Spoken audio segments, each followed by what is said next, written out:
Nicole and I received reports of paranormal activity at the North 13th Street site of the Bushkill Creek. With all of the recent development occurring at the silk mill, any spirits at the site would surely be disturbed. We took the case to investigate the story of the apparition, to find out what it wants, and how Project Silk can continue to move forward.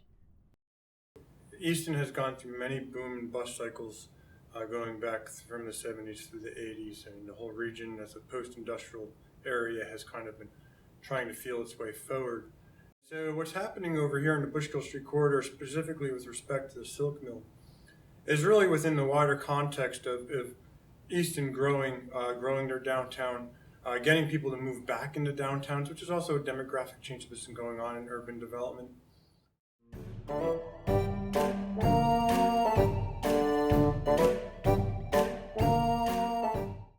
You need to find art as your driver. You cannot do economic development in this town unless you choose art.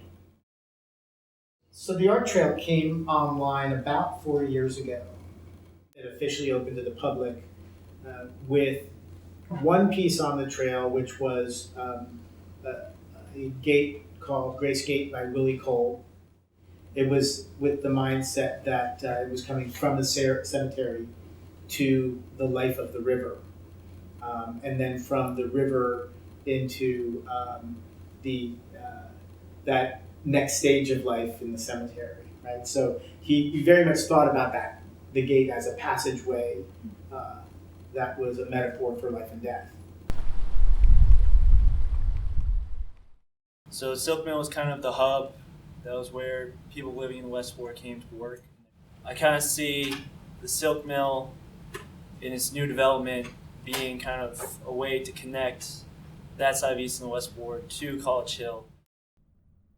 We met with the ghost of Charlotte Mackenzie, who worked at the mill in 1893 when it was managed by Robert and Herman Simon, until her death in 1920. At the time of her employment, the R&H Simon Silk Mill was the largest producer of black silk ribbon in the world. She was one of 2,000 employees. After her death, she remained at the site to watch over the development of the mill and the community that was so important to her. Charlotte witnessed the transition in ownership of the mill over the years until the Redevelopment Authority of the City of Easton eventually acquired the property in 2006. In 2008, the authority developed the idea of Project Silk, which Charlotte discusses in this exclusive interview. There will be 144 apartment units, and below the apartment units are going to be shops and stores underneath. It'll be like a cute little downtown area. I hope that it develops well and that everything goes through as planned, that the businesses will stay in business and that people will move into the areas.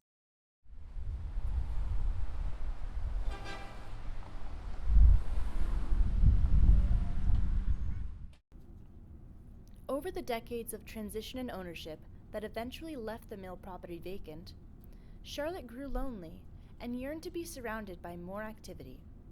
So, she moved to the Arts Trail. She has been following the development of the trail and the mill, listening to the stories of visitors. Hearing of the plans for Project Silk as she wanders the mill, she has grown eager to experience the new, vibrant community of the mill property and make the move back to the other side of the creek.